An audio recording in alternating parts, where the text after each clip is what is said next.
We know the first open workout for this year, 24.1. It's going to be a lot of dumbbell snatches and a lot of burpees. 90 reps total for both movements. I'm thinking a lot of posterior chain. I'm thinking a lot of hip flexors from all the hinging, and I'm thinking a lot of shoulders. I'm going to help you warm up and prepare to crush 24.1.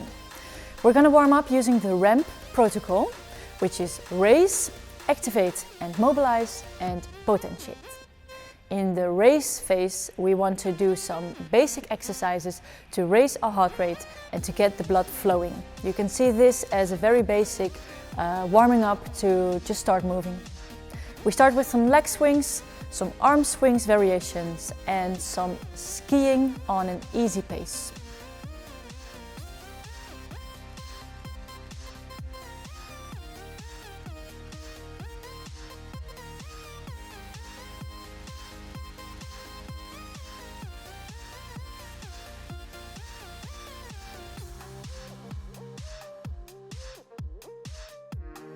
In the activate and mobilize phase, we're going to mobilize some body areas and joints and activate some muscles to get your body ready for the movements of the workout. Let's start by mobilizing the lumbar spine with a T-spine exercise. Make sure to keep pushing your knee down on the floor and open up your arm as far as you can. You can rest your head on the floor. Try to watch with your arm as you open up. You can perform the T-spine for 10 reps left and right. Next up is an inchworm with toe taps. We start with an inchworm, which will also mobilize and activate our hamstrings, but also mobilize our lumbar spine in this one, because we're going to come back up with our hips to a sort of downward dog position. From here, you rotate your upper body so you can tap your alternated foot. Try to bring your hips up to a downward dog position as far as possible, so you really open up the shoulders and try to rotate from your trunk to get some mobilization in the spine as well.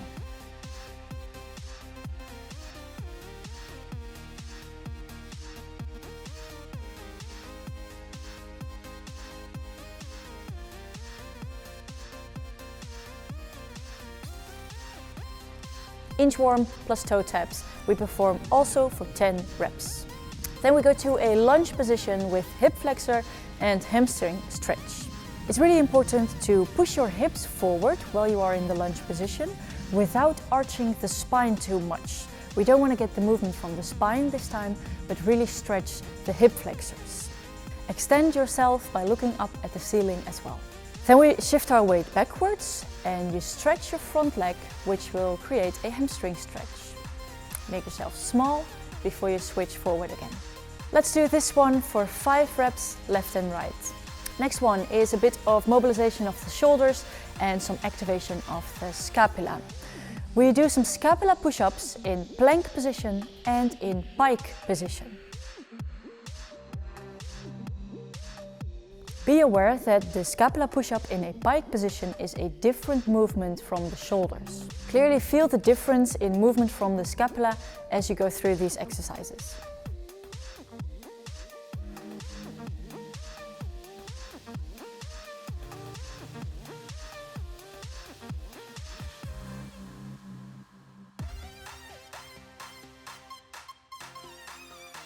Ten reps in plank, 10 reps in pike. Now it's time to activate the posterior chain, which is hamstrings, glutes, lumbar spine. We're going to make good mornings, which is hinging forward from the hips with a straight spine. Try to keep your legs straight, but not overextended. To make it more difficult and to warm up the shoulders and the overhead position as well, we're going to perform overhead good mornings. During the good morning, try to keep your arms as high above the head as you can.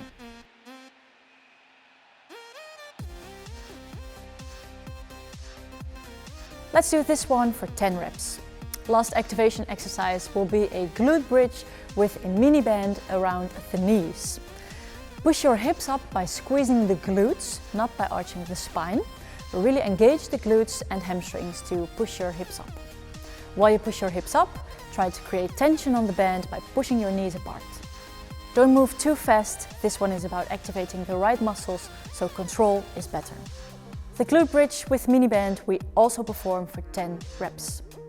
Okay, now it's time to go to the potentiate phase, which is important to get your body and nervous system ready for the intensity of the workout and the movements you're going to do in the workout.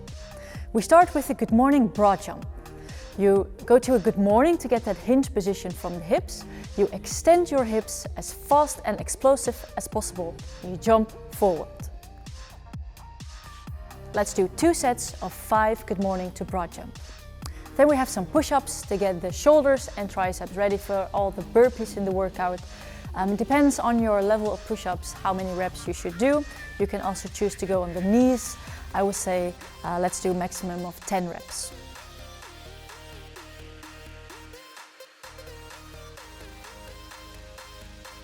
Then we go to some lateral hops over the dumbbell to get your ankles and your Achilles ready for all the jumping in the burpee over dumbbell. Try to create stiffness around your ankle joint and have the ground contact moment as short as possible. 10 hops left and right over the dumbbell.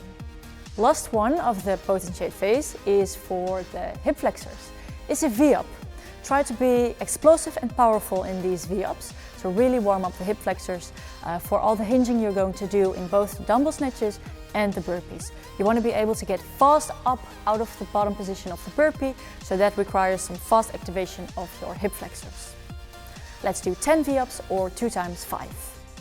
Last but not least, it's very important to do some practice rounds. Choose a rep scheme with a bit of lower reps to go through the movements to practice your transitions.